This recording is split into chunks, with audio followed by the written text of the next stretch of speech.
Welcome back to my channel Rinku রান্নাঘর and ব্লগে তোমাদের সকলকে স্বাগতম। আশা করি তোমরা সকলে ভালো আছো, সুস্থ আছো।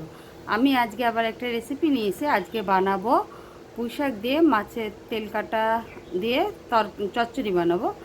আর বানাতে কী কী নিয়েছি, কিভাবে বানাবো, সমস্ত কিছুটাই তোমাদের দেখাবো। চলো আর দেখতে থাকো, সাথে থাকো। চলো দেখো, এখানে নিয়েছি পুঁইশাকগুলোকে কেটে নিয়েছি, রেখেছি ধুয়ে ভালো করে। আলু নিয়েছি, বেগুন আর হচ্ছে কুমড়ো। আর এখানে আছে মাছের তেল কাটা, পেঁয়াজ আছে, আর নিয়েছি রসুন বাটা। আর কিছু লাগবে না। আর নুন, হলুদ, মশলা এগুলো লাগবে। আর যারা ভিডিওটা আমার দেখছো, প্লিজ আমার চ্যানেলটাকে লাইক করো, শেয়ার করো, সাবস্ক্রাইব করো। পাশে থাকা বেল বাটনটা অলে সেভ করে দিয়ে নিত্য নতুন ভিডিও দেখতে। চলো, পাশে কড়া নিয়েছি, এবার আমি তেল কাটাগুলোকে ভালো করে ভেজে নেব। দেখো, বললামই যে পাশে কড়া বসিয়েছি আর এই তেল গরম হচ্ছে। আমি অল্প তেলই দিয়েছি, কেন মাছের তেল আছে যেহেতু। আর কাটা এই তেলটা দিয়ে ভাজা করে নেবো প্রথমে। দেখতে থাকো, সাথে থাকো। দেখো, মাছের যে কাটাগুলো আর দিয়ে দিয়েছি, দিয়ে ভাজা হচ্ছে। আর এক পাশ উল্টে দিয়েছি। দেখতে থাকো, তোমরা সাথে থাকো। চলো ভাজা হয়ে যাক। দেখো, মাছের তেল দিয়ে দিয়েছি, ভাজা করে নিচ্ছি। দেখো, এতে আমি পেঁয়াজটা দিয়ে দিয়েছি। আর এবার হলুদ আর নুন দেবো। দেখো, এখানে হলুদ, নুন আর রসুন দিয়েছি। এবারে এটাকে ভালো করে ভাজা করে নেবো। পেঁয়াজগুলো আর একটু ভাজা হবে। দেখো, এখানে আলাদা করে আমি বেগুন, আলু আর কুমড়োটা ভাজা করে নিচ্ছি। আর পাশেতে ওইগুলো ভাজা হচ্ছে। দেখো, এখানে ওই যে আলু, বেগুন আর কুমড়ো দেখতে পেলে যে ভাজা করলাম, আলাদা করে আমি একটু ভাজা করে নিয়েছি। আর এবার এর মধ্যে দিয়ে দিয়েছি, এগুলো ভালো করে কষানো হোক।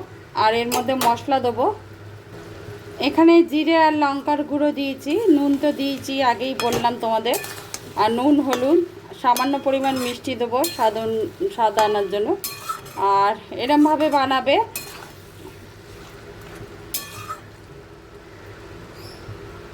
কেমন লাগছে রেসিপিটা কমেন্টে সকলে জানিও।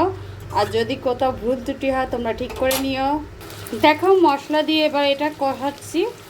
পাতাটা পরে দেবো, যে পুঁইশাকের ডাঁটিগুলো আছে দিয়ে দেবো। দেখো, এখানে বললামই তোমাদের পুঁইশাকের ডাঁটাগুলো দিয়ে দিয়েছি।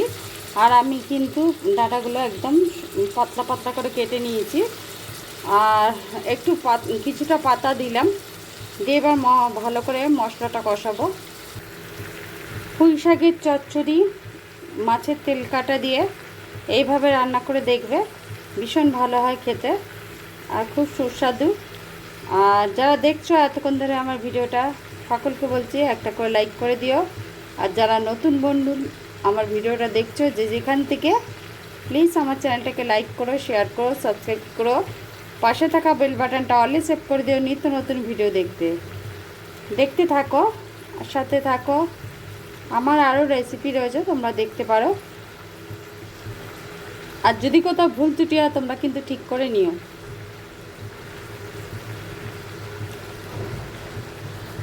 দেখো, এখানে একটা মশলা নিয়েছি।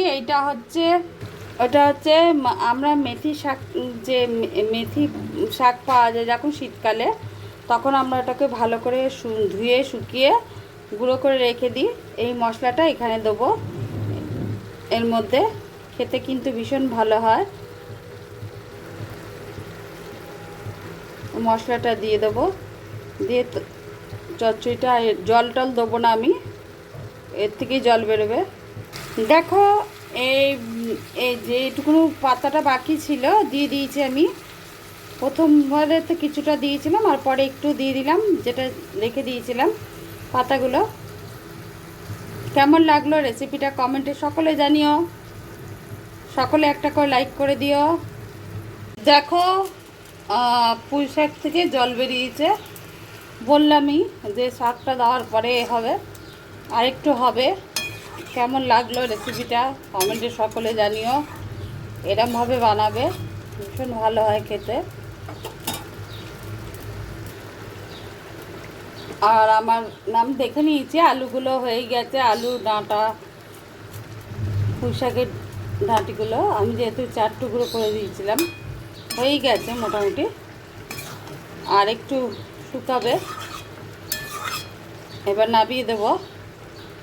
এরমভাবে করলে, রান্না করলে ভীষণ ভালো হয় খেতে আর খুব সুস্বাদু।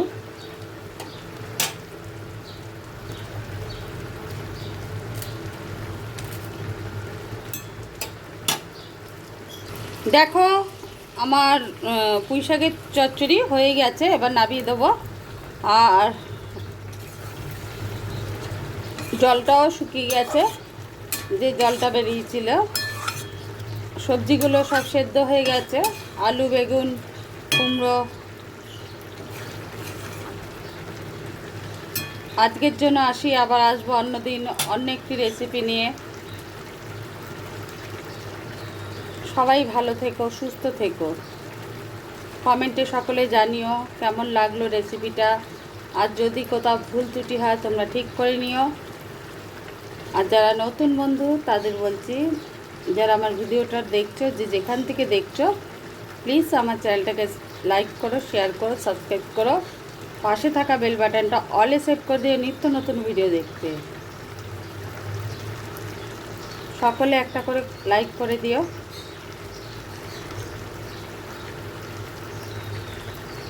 এটা একটা ডিশে ঢেলে নেব এবার।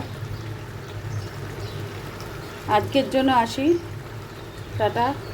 সকলে ভালো থেকো, সুস্থ থেকো।